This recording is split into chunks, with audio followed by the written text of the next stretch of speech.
Hi everyone, welcome to Eshwari వంటిల్లు vegetarian recipes. ఈరోజు మన వీడియోలో రెడ్ బొంబాయి చట్నీ ఇడ్లీ, దోశ, పూరీలోకి చాలా చాలా టేస్టీగా ఉంటుందండి.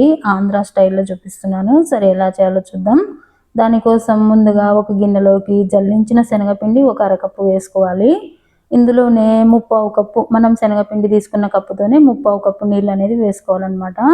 నీళ్లు పోసిన తర్వాత ఉండలేమీ లేకుండా చూడండి, వీడియోలో చూపించిన విధంగా బాగా కలుపుకోవాలన్నమాట. శనగపిండి చూసారు కదా, ఉండలు లేకుండా ఈ విధంగా కలిపి తీసుకోవాలన్నమాట.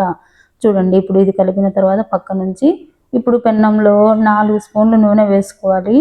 నూనె వేసిన తర్వాత మీడియంలో ఉంచి వేడవనివ్వండి.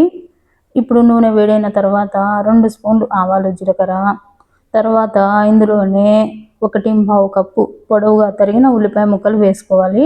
తర్వాత పొట్టు తీసి సన్నగా తరిగిన అల్లం 1 స్పూన్ వేసుకోవాలి. తర్వాత ఇందులోనే ఒక 15 కరివేపాకులు కూడా వేయాలి.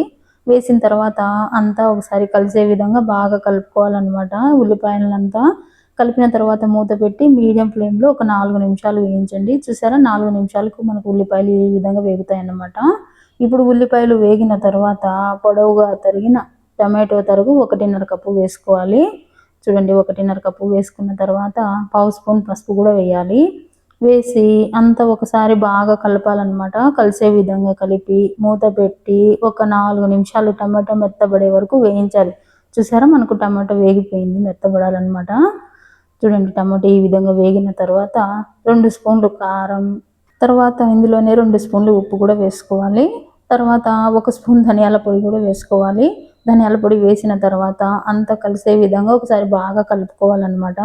చూసారు కదా, ఇలా కలుపుకోవాలన్నమాట. ఇప్పుడు కుర్మాకు సరిపడా, అంటే బొంబాయి చట్నీకి సరిపడా నీళ్ళు అనమాట. 3.5 కప్పులు పోసుకోవాలి. మనం శనగపిండి తీసుకున్న కప్పుతోనే 3.5 కప్పులు నీళ్ళు అనేది పోసుకోవాలి.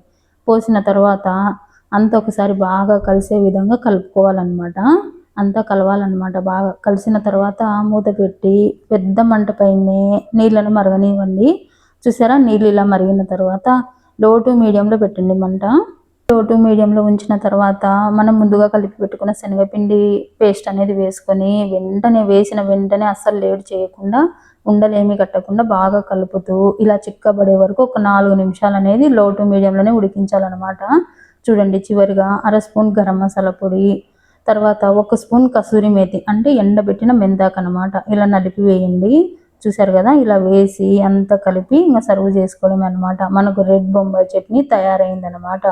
నేను ఇక్కడ చపాతీతో సర్వ్ చేస్తున్నానండి. మీరు పూరి, దోశ వాటితో కూడా సర్వ్ చేసుకోవచ్చు. ఇది ఒక 4గురికి సర్వ్ చేసుకోవచ్చు అనమాట. ఈ బొంబాయి చట్నీ అనేది నచ్చిందండి. వీడియో నచ్చితే లైక్ చేయండి, షేర్ చేయండి, సబ్స్క్రైబ్ చేయండి. Thank you for watching.